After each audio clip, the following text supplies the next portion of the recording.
அதிமுக ஒன்றிணைஞ்சு தான் சார் இருக்குது. ஏற்கனவே செல்வி ஜெயலலிதா இறந்ததற்கு பிறகு திரு எடப்பாடி பழனிசாமி தான் கட்சிக்கு பொதுச் செயலாளர் வருவார்னு யாரும் ஜோசியம்லாம் சொல்லலை. அப்படி பார்த்தால் நீங்கள் 13 ஆண்டு காலம் திமுக தோத்து இப்போ மண்ணோடு மண்ணாகி போயிருக்கும். எந்த ஒரு இயக்கமும் தோல்வி வெற்றி இப்படித்தான் மாறும். இப்போ 30 அமைச்சரில் இவர் ஒரு அமைச்சராக இருந்தார். திரு எடப்பாடி பழனிசாமி என்றால் யாருக்குமே தெரியாது. ஆகவே ஒரு திமுக என்ன பலமாக இருக்குது, திமுக கூட்டணிலாம் விட்டுட்டு தனிச்சு நிற்க சொல்லுங்க, அவங்க பலத்தை என்னன்னு பார்ப்போம். ஒரு நாள் 2 நாள் ஒரு வார்த்தையை சொல்லிவிட்டாரு திருமாவளவன், குய்யோ முய்யன்னு கதறி போய் அவர் காலில் தான் விழல. இப்போ ஒரு மாநாடு போடுவாராம், அது எதுக்கு மாநில அரசுக்கு எதிர்த்து போடுவாராம். அந்த மாநில அரசுமே 2 நாடாளுமன்ற உறுப்பினர்கள் முன்னாள் நாடாளுமன்ற உறுப்பினர்கள் பங்கேற்பாங்களாம். யாரை நீங்கள் ஏமாற்றுகிறீர்கள்? எல்லாரும் இது தானே சொல்றாங்க. இப்ப எல்லாரும் கொங்கு மண்டலமா மாறிடுச்சு, ஏன் மாறக்கூடாது? கொங்கு மண்டலத்திலிருந்து தான் 40 சட்டமன்ற உறுப்பினர்கள் வந்திருக்கிறாங்க. அப்ப ஏற்கனவே ஒருங்கிணைப்பாளராக இருந்த போது நீங்கள் தான் அதிக சட்டமன்ற உறுப்பினர்களை நீங்க தெற்கிருந்து கொண்டு வந்திருக்கணும். அவங்களுடைய நோக்கம் அதுதான். இது பலவீனமாக இருக்கிறது என்று சொல்லியே ஒலிம்பிக்ல ஓட போறவங்க கூட பிபி வர்ற அளவுக்கு பேச வச்சு போறது. அதுதான் அவங்களுடைய இயக்கம்.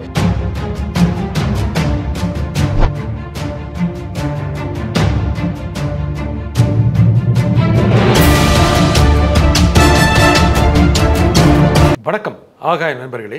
அதிமுக ஒன்றிணையுமா?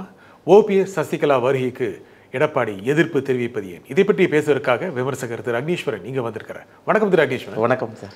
அதிமுக ஒன்றிணையுமா? ஒன்றிணைஞ்சு தான் சார் இருக்குது. ஏற்கனவே செல்வி ஜெயலலிதா இறந்ததற்கு பிறகு திரு எடப்பாடி பழனிசாமி தான் கட்சிக்கு பொதுச் செயலாளர் வருவார்னு யாரும் ஜோசியம்லாம் சொல்லலை. கருத்து கணிப்புகள் யாரும் சொல்லலை, அரசியல் விமர்சகர்கள் யாரும் சொல்லலை. ஆனால் இயற்கையாக அது அவர் உருவாக்கப்பட்டார். அது மட்டுமல்ல, இத்தனை வழக்குகளை அவர் சந்திச்சிருக்கிறார். இப்போது நீங்கள் புரட்சித் தலைவர் எம்ஜிஆர் காலத்தில் இருந்த அன்றைக்கே சட்டமன்ற உறுப்பினராக அவரால் நேரடியாக தேர்ந்தெடுக்கப்பட்ட நால்வர், திரு சேலம் செம்மலை, அது மாதிரி முன்னாள் சபாநாயகர் திரு தனபால், முன்னாள் அமைச்சர் பொன்னையன், அது மாதிரி முன்னாள் கல்வித்துறை அமைச்சர் திரு செங்கோட்டையன், இவங்க 4 பேர் அங்கே தானே இருக்கிறாங்க. கட்சி கொடி சின்னம் எல்லாம் அங்கே தான் இருக்குது. எம்ஜிஆர் மாளிகை எடப்பாடிட்டு தானே இருக்குது. இவர்கள் வெளியே போனதற்கு பிறகு நாங்கள் தனி கட்சி ஆரம்பித்து நாங்கள் 33 வருஷம் செல்வி ஜெயலலிதாவையே நாங்கள் தான் வழிநடத்தணும் என்றெல்லாம் சொல்லி கொடுத்தவங்க அவங்களே அவங்களை இன்றைக்கி வழிநடத்த முடியாமல் இருக்கிறாங்கன்றதான் ஒரு இதாக இருக்குது. ஆனால் கடந்த பல தேர்தல்களில் அதிமுக தோத்துருக்குல்ல. அப்படி பார்த்தால் நீங்கள் 13 ஆண்டு காலம் திமுக தோத்து இப்போ மண்ணோடு மண்ணாகி போயிருக்கும். எந்த ஒரு இயக்கமும் தோல்வி வெற்றி இப்படித்தான் மாறும். அதைத்தான் நான் சொன்னேன். நீங்கள் ஜெயலலிதா இறந்த பிறகு இவர் தான் வருவார்னு யாருக்குமே தெரியல. இப்போ 30 அமைச்சரில் இவர் ஒரு அமைச்சராக இருந்தார். திரு எடப்பாடி பழனிசாமி என்றால் யாருக்குமே தெரியாது. ஆகவே ஒரு கடைக்கோடி தொண்டனும் ஒரு கிளைக்கழக செயலாளர் 1974 இன்ன வரைக்கும் ஒரு கட்சிக்கு வந்து இன்றைக்கி இவ்வளோ தூரம் வந்திருக்கிறாரு. வேறு எந்த கட்சிக்கும் போகல. எடப்பாடியில் 89 என்னைக்கு வெற்றி பெற்றாரோ அன்னையிலேருந்து ஒரே இயக்கம், ஒரே கட்சி, ஒரே ரத்தம், அதிமுக ரத்தம் தான். அதனால தான் அவர் வெற்றி பெற்றுக்கிறாருன்னு நான் பார்க்குறேன். முக்கியமாக கடந்த தேர்தல் எல்லாமே அதிமுக தோற்றதற்கு பிரிந்தவர்கள் கிட்டத்தட்ட 1% 2%, ஓபிஎஸ்க்கு 1% இருக்கலாம், திரு டிடிவிக்கு 2 இருக்கலாம். சசிகலா தேர்தலில் நின்று எந்த ஒரு வாக்கு சதவீதம் நிரூபிக்கலை. ஸோ அவங்களுக்கும் ஒரு 1, 1.5 வந்தால் கூட ஒரு 4% வெளியே இருக்குது. அதெல்லாம் உள்ளே வந்ததுன்னா அதிமுக பலம் பெறும் தானே? நீங்கள் சொல்கிறது உண்மைதான் சார், பலம் பெறும். அவர்கள் போயிருக்கிறாங்க. அவங்களாம் வந்து ஒரு 3.5 லட்சம் வாக்குகள் வாங்கியிருக்கிறாரு முன்னாள் முதலமைச்சர் திரு ஓபிஎஸ். 2.5% வாக்குகள் திரு டிடி, இதெல்லாம் உண்மைதான். ஆனால் இவர்கள் அதிமுகவுக்கு வந்து வழக்குகள் போட்ட வழக்கெல்லாம் வாபஸ் வாங்கிட்டாங்களா? இல்லையே. இவங்க பாரதிய ஜனதாவோட போய் நின்று இன்றைக்கி திரு எடப்பாடி பழனிசாமியை வீழ்த்த வேண்டும் என்று நீங்கள் துடிச்சிட்ருக்கீங்களே. அதிமுக தானே உங்களுக்கெல்லாம் அடையாளத்தையும் அங்கீகாரத்தையும் பெரிய செல்வந்தர்களாக உங்களை மாற்றியது. இரட்டை சின்னமும் புரட்சித் தலைவர் எம்ஜிஆருடைய செல்வாக்கு பெற்ற தொண்டர்கள் தானே காரணம். இன்றைக்கி இப்படியும் சொல்கிறேன், 75 மாவட்ட கழக செயலாளரில் உங்கள்கிட்ட ஒரு 10 பேர் வர்றாங்களா? வரலையே. அப்போது உங்களுடைய நிலைப்பாடு என்பது, அதாவது அதிகாரத்தை சுவைத்து ஆலமரத்தின் கீழ் நாம் அமைதியாக நிழலில் நீராடி கொண்டிருந்தீர்கள். அப்படி தானே நீங்கள் உங்கள் வாழ்க்கை. போராட்டம் என்று வருகிற போது சொல்லுவாங்கள்ல, அந்த வாத்தியார் இல்லாத நேரத்தில் தாண்டா அமைதியாக இருக்கணும், அடுத்த நாள் வாத்தியார் வந்தால் வெளுத்து எடுத்துருவார் அப்படின்ற மாதிரி செல்வி ஜெயலலிதா இருக்கிற போது நீங்கள் எல்லோரும் அவர்களுக்கு விசுவாசமுடையவர்களாக காட்டினீர்கள்.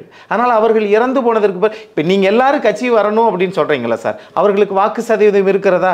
வாக்கு சதவீதம் இருக்கிறது, நான் அதை மறுக்கவில்லை. நான் வந்து ஒட்டு மொத்தமாக அதிமுகவை ஆதரித்து நாளைக்கு ஒரு பெரிய பதவி வாங்கி எந்த எதிர்பார்ப்பும் இல்லாதவன் நான். இதுவரைக்கும் எந்த எதிர்பார்ப்பும் நான் பெற்றவனும் அல்ல, பெறப்போவனும் அல்ல. ஆகவே புரட்சித் தலைவர் எம்ஜிஆர் என்ன நோக்கத்துக்காக இந்த இயக்கத்தை உருவாக்கினாரோ அந்த இயக்கம் பால்பட்டு விடக்கூடாது இந்த சுயநலவாதிகளால் என்கின்ற ஒற்றை குறிக்கோள் நான் இருக்கிறேன். ஏன்னா சுயநலம் என்ன பண்ணாங்க? அப்போ அம்மா நீங்கள் தான் இன்னைக்கு வந்து அதிமுகவில் உங்களுக்கு சீட்டு கிடைக்கலன்னு சொன்ன உடனே பாஜகவில் போய் நீங்கள் பலாப்பழத்தை சின்னத்தை நீங்கள் அந்த சின்னத்தை சொல்லுகிற போது என்ன சொன்னீங்கன்னா அதிமுகவை நாம் வீழ்த்தியே திருவன். நீங்கள் எப்படி அதெல்லாம் வருது? வெளியேற்றினாங்க, துரத்தி அனுப்பிச்சாங்க. ஓபிஎஸ் எடப்பாடி துரத்தி தானே அனுப்பிச்சாங்க. என்ன காரணம்? உங்களுக்கு ஸ்ரீவாரி மண்டபத்தில் இருக்கை போட்டுருந்துச்சுல, நீதிமன்ற தீர்ப்பு எத்தனை மணிக்கு வந்துச்சு? நீதிமன்ற தீர்ப்புக்கு முன்னாடி நீங்கள் அங்கே உள்ளே போய் அந்த இதெல்லாம் வந்து கேட்டெல்லாம் உடைச்சிங்கல்ல, உள்ளுக்கு இருக்கக்கூடிய பொருட்கள் எடுத்துகிட்டு போனீங்கல்ல. அப்போ இது வந்து ஒரு முன்னாள் முதலமைச்சருக்கு இது அழகா அப்படின்ற கேள்வி கேட்பாங்கல்ல. சரி, அது கடந்த காலம். இப்பொழுது அதிமுக பலம் பெறவில்லை, திமுகவை வீழ்த்தும் அளவுக்கு பலம் இல்லை, ஏற்றுக்கிறீங்களா? அதை நான் 100% ஏற்றுக்கிறல. திமுக என்ன பலமாக இருக்குது? திமுக கூட்டணிலாம் விட்டுட்டு தனிச்சு நிற்க சொல்லுங்கள், அவங்க பலத்தை என்னன்னு பார்ப்போம். ஒரு நாள் 2 நாள் ஒரு வார்த்தையை சொல்லிவிட்டாரு திருமாவளவன், குய்யோ முய்யன்னு கதறி போய் அவர் காலில் தான் விழலை. அப்படி ஒரு ஆளுகிற அரசாங்கம் தன் சொந்த காலில் நிற்கணும், உங்கள் சொந்த கொள்கையில் நிற்கணும். நீங்கள் எல்லோரையும் கூட்டி சேர்க்கிறோம் அப்படின்னு சொல்கிறீங்க. மதுவை எதிர்த்து அவர் போராடுறாரு, கரெக்டு. மதுவை எதுக்கிறோம்னா ஆளுகிற அரசாங்கம் தான் மதுபானத்துறையை இயக்கிட்டு இருக்கு, ஆயத்தீர்வை. அப்படின்னா அந்த ஆளுகிற அரசாங்கமே மதுவை எதிர்த்து போய் பேசுகிற பேசுதுன்னா இதை விட ஒரு ஆளுகிற அரசாங்கத்துக்கு என்ன தப்பு பண்றாங்க? இது தப்பான அரசியல் கொள்கை இல்ல. இது இப்போ ஒரு மாநாடு போடுவாராம், அது எதுக்கு? மாநில அரசுக்கு எதிர்த்து போடுவாராம். அந்த மாநில அரசுமே 2 நாடாளுமன்ற உறுப்பினர்கள், முன்னாள் நாடாளுமன்ற உறுப்பினர்கள் பங்கேற்பாங்களாம். யாரை நீங்கள் ஏமாற்றுகிறீர்கள்? இதுதான் உண்மை. ஓபிஎஸ் வரங்கிறாரு, நேரடியாக சொல்லிட்டாரு, எனக்கு கட்சி பதவியெல்லாம் கூட வேண்டாம், கட்சி நல்லா இருக்கணும். அதையும் எடப்பாடி நம்ப மாட்டேங்கிறாரு. கட்சி நல்லா இருக்கணும், அந்த கொள்கை நல்லா தான் இருக்குது. பாஜக விட்டு நீங்கள் வெளியேற முடியுமா? அவங்க பாஜகவோட அதிமுக கூட்டணி வச்சுக்கிட்டது இல்லையா? அதிமுக கூட்டணி வச்சுச்சு. ஆனால் அதிமுகவிலிருந்து பிரிந்து போனவர்கள் கூட்டணி வச்சாங்களா?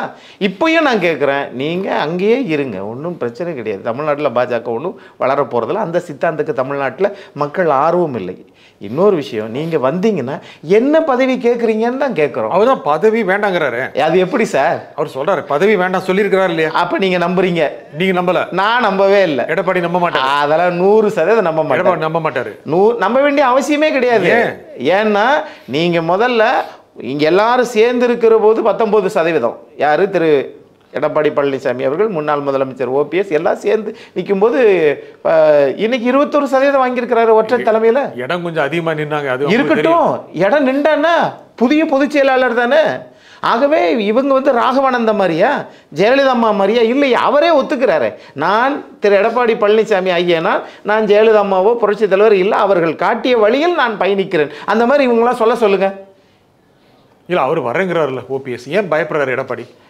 எடப்பாடி சரி, எடப்பாடி பயப்பட்டா ஏன் 2 பொதுக்குழு கூட்டியிருக்கணும்? எடப்பாடி பயப்பட்டா ஏன் இத்தனை வழக்குகளை நடத்தியிருக்கணும்? அன்னைக்கே வேணாமடா, உங்கள் டார்ச்சரே வேணாமே, அந்த அப்படியா கட்சியாவது நீங்களாவது, நான் 4.5 வருஷம் முதலமைச்சர் இருந்துட்டேன், எனக்கு எந்த பிரச்சனையும் கிடையாதுப்பா அப்படின்னா அழகாக போயிட வேண்டியதானே. ஆனால் அவர் என்ன சொல்றாரு? பதவி ஆசை யாரையும் விடும். அதைத்தான் அது திரு ஓபிஎஸ்க்கு உண்டு இல்லை, சசிகலாமாவுக்கு உண்டு இல்லை, திரு டிடிவி தினகரன் உண்டு இல்லை. நான் வாழ்நாள் உயிரோடு இருக்கும் வரை பாரதிய ஜனதாவுடன் கூட்டணியே இல்லை சொன்னது யாரு? எடப்பாடி சொன்னாரா? ஓபிஎஸ் சொன்னாரா? சொன்னவர் அமமுகவினுடைய தலைவர் திரு டிடிவி தினகரன். அவரே இன்னைக்கு வந்து அங்கே தான் போய் நின்றுக்கிறாரு பாஜகவில். அப்போ என்னாச்சு? அப்போது நீங்கள் வந்து நீரில் எழுத வேண்டியதான் உங்களுடைய கொள்கைகள் எல்லாம். ஓபிஎஸ் சொல்கிறார்ல, வந்தால் எனக்கு பதவி வேண்டாம், கட்சி நல்லா இருக்கணும்னு. எடப்பாடி அவர் சேர்த்துக்கிட்டா தனக்கு அதிகாரத்துக்கு ஒரு போட்டி வந்துருமோ அப்படின்னு நினைக்கிறாரா? வாக்கு வீதத்தில் சற்று சரிவு ஏற்பட்டிருக்குது, நான் அதை மறுக்கலை. அதே நேரத்தில் இவர்கள் 3 பேரையும் கட்சியில் சேராமல் இருப்பது இன்றைக்கு அது தோல்வி போல ஒரு தோற்றத்தை ஆளுகிற அரசாங்கமும் பாரதிய ஜனதாவும் எடுத்து பெரிய வாளாக வீசலாம். ஆனால் அதெல்லாம் ஒன்றும் எடுபடாது. கொஞ்சம் பொறுத்திருங்கள், கண்டிப்பாக அது மாற்றத்தை உண்டாக்கும். அப்படி மாற்றத்தை உண்டாக்கக்கூடிய நோக்கம் இருக்கிறதுனால தான் இதுவரைக்கும் எந்த மாவட்ட செயலாளரும் போல அப்படி கட்டுக்கோப்பாக இருக்காங்க. ஆமாம், அதான உண்மை. ஆனால் ஒரு 6 முன்னாள் அமைச்சர்கள் திரு எடப்பாடி பழனிசாமி போய் பார்த்தாங்க. முக்கியமாக திரு கே.ஏ. செங்கோட்டையன், எஸ்பி வேலுமணி, தங்கமணி, திரு அன்பழகன், திரு சி.வி. சண்முகம், நத்தம் விஸ்வநாதன் அதெல்லாம் போய் பார்த்தாங்க. பார்த்துட்டு பிரிந்தவரை சேர்க்கலாம் அப்படின்னு பேசினான்னு சொல்லி ஊடகங்கள்லாம் கசிந்தது. அதை பற்றி ஆமானும் அறிக்கை வரல, இல்லைன்னு அறிக்கை வரல, யாரும் ஏற்கவும் இல்லை மறுக்கவும் இல்லை. இதனால் ஊடகங்கள் வந்தது நடந்திருக்கலாம். ஆனால் முடியவே முடியாது, நீங்கள் வேணாம் நீங்கள் போய் அவங்ககிட்ட சேர்ந்துக்குங்க அப்படின்னு எடப்பாடி சொன்னதாக சொல்கிறாங்க. அந்த 6 பேர் ஒரு மூத்தவர்கள் சொல்வதை கூட பொதுச் செயலாளர் எடப்பாடி ஏற்றுக்க மாட்டாரா? அந்த 6 பேர் மீது 6 பேரும் இவங்க சொல்கிறத கேட்க வேண்டிய இடத்தில் இருக்கிறார். எல்லாம் ஒன்றாகத்தான் பயணித்தவர்கள். ஆனால் அதே நேரத்தில் அந்த செய்தி உண்மையா அனுமானமா என்னன்னு எனக்கு தெரியலை. ஆனால் அதே நேரத்தில் இந்த கட்சி அப்படி அவங்க சேர்த்துக்கிறணும் அப்படின்னா முதல்ல அவங்க 3 பேர்த்தையும் சேர்த்துட்டு அதுக்கப்புறம் எடப்பாடிட்ட வந்து பேசினா நல்லா இருக்கும்னு நான் பார்க்குறேன் சார். அது எப்படி 3 பேர் அவங்க 3 பேர் ஒன்றா சேர்க்கணுமா? முதல்ல அது சேருங்க சார், அப்புறம் தானே அதுக்கு பிறகு தான் நீங்கள் இங்கே சேர முடியும். அவங்க 3 பேர்னா OPS, Sasikala, Edappadi, sorry OPS, Sasikala, TTV Dhinakaran. அவங்க 3 பேர் சேர்ந்துடட்டும். 3 பேர் சேர்ந்து 3 பேர் வழக்க வாபஸ் வாங்கணும். பாரதிய ஜனதாவிலேருந்து கூட்டணியிலேருந்து வெளியே வரணும். அதுக்கப்புறம் 3 பேர் சேர்ந்து நின்று ஒன்றும் கிடையாது, இங்கே பேசவெல்லாம் வேணாம். 3 பேர் சேர்ந்து நின்று ஒரு புகைப்படம் எடுத்துக்கொண்டாலே போதும். இந்த நாட்டு மக்களுக்கு நீங்கள் எதை கற்பிக்க போறீங்கன்னு அர்த்தம். ஏன்னா 3 பேர் சேரலையா, ஒன்றா இல்லையா? இது வரைக்கும் எங்கே நின்று சேர்ந்தாங்க? எங்கேயுமே இல்லையா சார்? தனித்தனியாக தானே தனிப்பட்ட முறையில் பேச்சுவார்த்தை நடக்கிறதா பேசியிருக்கு. 3 பேருமே பொதுச் செயலாளர் என்று சொல்லி கொண்டிருக்கிறார்கள். அமமுக தனி கட்சியாக போனாலும் கூட நான் சேரவே மாட்டேன் அப்படின்னு சொல்லிட்டாரு. ஒருவேளை இவர்கள் 2 பேரும் நீங்க அவங்க என்னதான் இருந்தாலும் ரத்த உறவு தானே, 3 பேரும் ஒன்று சேர்ந்ததற்கு பிறகு நீங்க அதுக்கப்புறம் நீங்க அடுத்த ஆப்ஷனா எடப்பாடிட்ட வைக்கலாம் அப்படின்னு நான் தோணுது. ஏன் ஒவ்வொருத்தர சேர்த்துக்கிறது? அது காலங்கள் தான். நான் இப்படி சொல்கிறேனே, ஒவ்வொருத்தரை போட்ட வழக்கெல்லாம் வாபஸ் வாங்கிக்கோங்க. ஒவ்வொருத்தராக வந்து தமிழ்நாடு முழுக்க பிரயாணம் போங்க. எத்தனை மாவட்ட கலை செய்கிறாரோ உங்களுக்கு ஆதரவு வர்றாங்கன்னு பார்ப்போம். தனி கட்சி ஆரம்பிங்களான்னு கேட்குறாங்க. நான் முடியாது அப்படிங்கிறாங்க. அப்போது யாரோ ஒருவர் வந்து கட்சியை கஷ்டப்பட்டு எல்லா வழக்குகளையும் நீங்கள் தான் திரு எடப்பாடி பழனிசாமி உருவாக்கி விட்டீர்கள் என்பது நாடறிந்த உண்மை. அதை நான் மறுப்பதற்கு நான் ஒன்றும் அரசியல் அறிவியலி கிடையாது. ஆனால் அதே நேரத்தில் அவர் இந்த 30 நாளில் போயிடும் 3 மாதத்தில் போயிரும்ன்றதை 4.5 ஆண்டு காலம் 7.5 நிலைநாட்டி இந்திய நாட்டில் எந்த மாநிலமும் இல்லாததை அவர் செஞ்சாரா இல்லையா? ஆக எண்ணற்ற திட்டங்களை கொடுத்துருக்கிறாரு. அவர் விவசாயிகளுக்கு கால்நடை பூங்கா, அது மாதிரி காப்பீட்டு திட்டம், இது ஏகப்பட்டதை நம்ம சொல்ல முடியும். ஆனாலும் முதல் முறையாக வந்து ஒரு முதலமைச்சராக இருந்தவர் இத்தனை சாதனைகள் செய்திருக்கிறார். நீங்கள் 3 முறை முதலமைச்சராக இருந்திருக்கிறீங்க. நீங்கள் கடைசி வரையும் என்ன செஞ்சீங்கன்னா, நாங்கள் தனி கட்சி ஆரம்பிக்க மாட்டோம். அப்போ எங்கே இருப்பீங்க? நாங்கள் அந்த கட்சிக்கு தான் போவோம். அந்த கட்சியை ஏன் நீங்கள் கடப்பாரை வச்சு உடைச்சிங்க? இது என்ன விசுவாசம் இது? அம்மா இருந்தால் மட்டும்தான் நீங்கள் கண்ட்ரோலாக இருப்பீங்களா? இல்லை, ஒருத்தருடைய ஆதிக்கம் இருக்குங்கிறது ஓபிஎஸ்க்கு நேரடியாக இருந்திருக்குல்ல. யாருடைய ஆதிக்கம்? திரு எடப்பாடி அதிக அளவுக்கு. அவர் என்ன சார் ஆதிக்கம் பண்றாரு?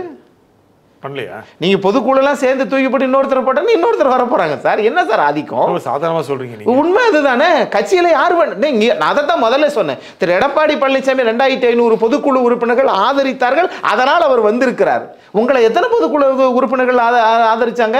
எத்தனை மாவட்ட செயலர் ஆதரிச்சிருக்கிறாங்க? சரி, நீங்க சாதி கழி வழக்கு 1971 படியே சட்டமன்ற, நாடாளுமன்ற, மாவட்ட கழக செயலாளர்கள், பொதுக்குழு உறுப்பினர்கள், இவங்க எல்லாம் யாரு பக்கம் நிறைய இருக்காங்களோ அவங்க பக்கம் தான் சார் கட்சி போகும்.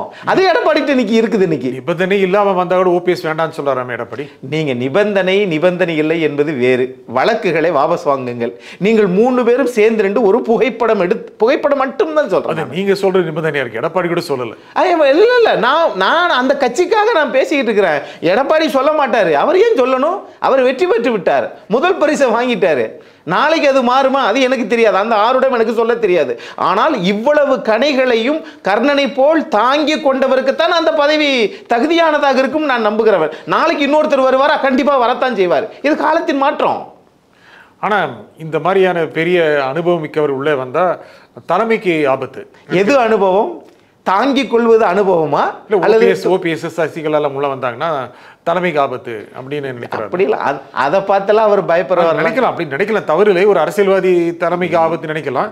ஆனா ஒரு கட்சி நலன் முக்கியம் இல்ல. கட்சியில பேசுறாங்கல்ல, ஏன் கட்சி பலவீனமா இருக்குன்னு தொண்டர்கள் பேசுறாங்க இல்லையா? கட்சி பலவீனமாக இருக்கிறது அப்படின்றது இவர்களாக கட்டவிழ்த்து விடப்படுகிறது.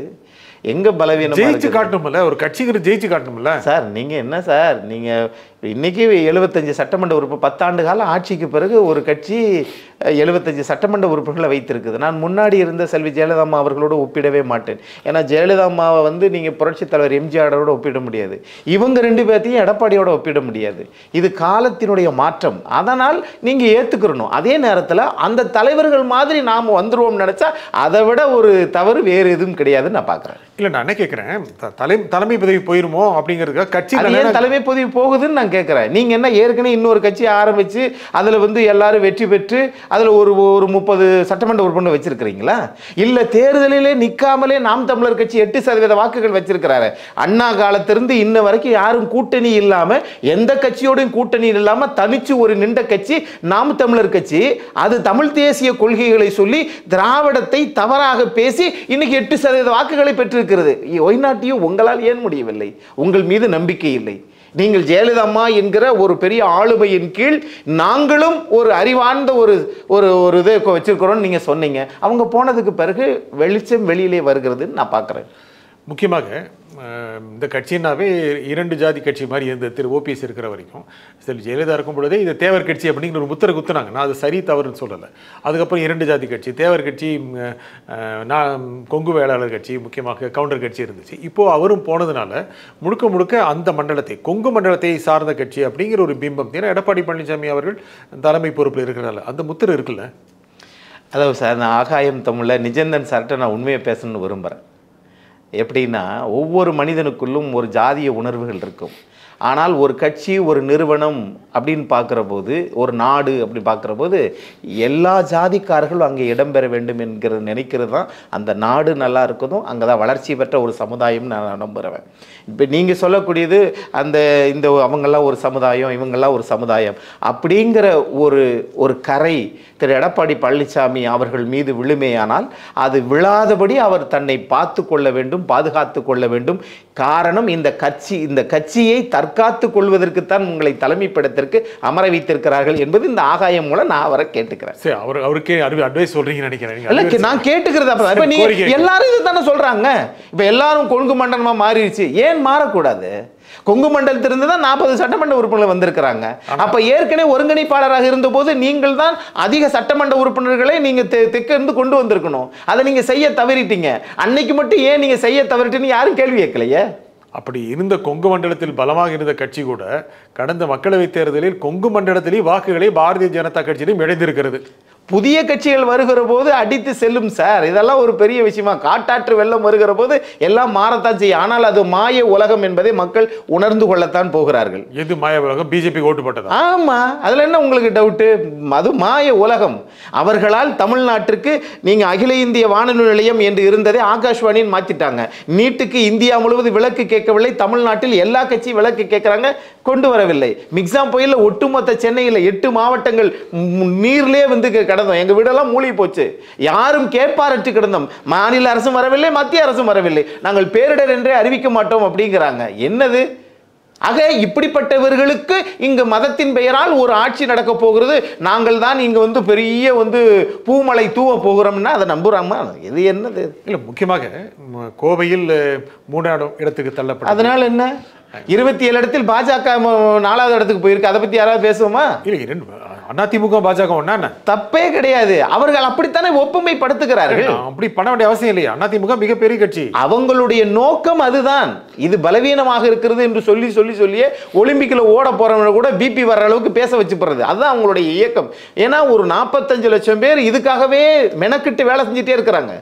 ஊதி பெருசாக்கி அப்படியே பெருமாளாக்குற வேலையை அவங்க செய்யறாங்க. ஆனால் உண்மை செயல்பாட்டுக்கு வராத ஒரு திட்டத்தை தான் பாஜக சொல்லுது. தமிழ்நாட்டில் நம்ப மாட்டாங்கன்றது என் பார்வை.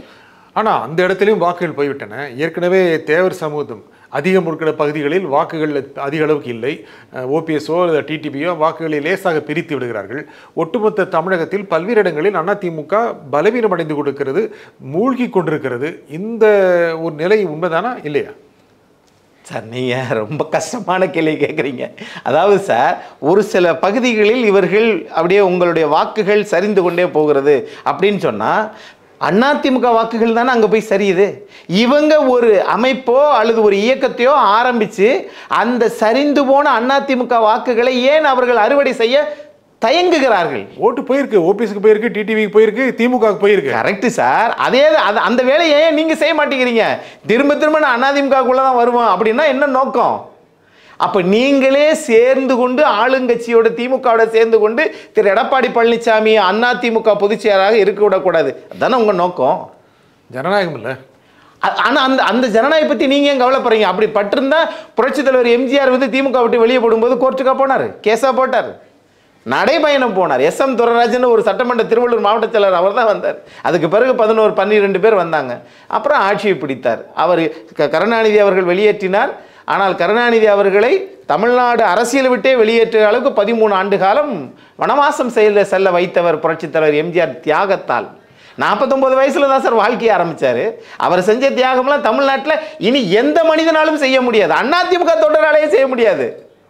அப்படிப்பட்ட ஒரு இயக்கம், அதற்காக அந்த இயக்கம் இருக்க வேண்டும். சார் நீங்கள் என்ன சார் இன்னைக்கு வந்து 4 வீடு வேணும், 10 கிரவுண்டில் இது வேணும், 2 ஏக்கர் தென்னந்தோப்பு வேணும்னு ஆசைப்படுற நேரத்தில் ஒரு சைக்கிள் ரிச்சாக்காரருக்கு கோட்டு கொடுத்தது யாருன்னு கேட்டோன்னா புரட்சி தலைவர் எம்ஜிஆர். சத்துணவு போட்டவர். பொறியியல் வல்லுநர்கள் இன்னைக்கு உலகம் முழுவதும் தமிழர்கள் போய் பொறியியல் வல்லுநர்களாக இருக்கிறாங்கள, அதற்கு புரட்சி தலைவர் எம்ஜிஆர் போட்ட விதை.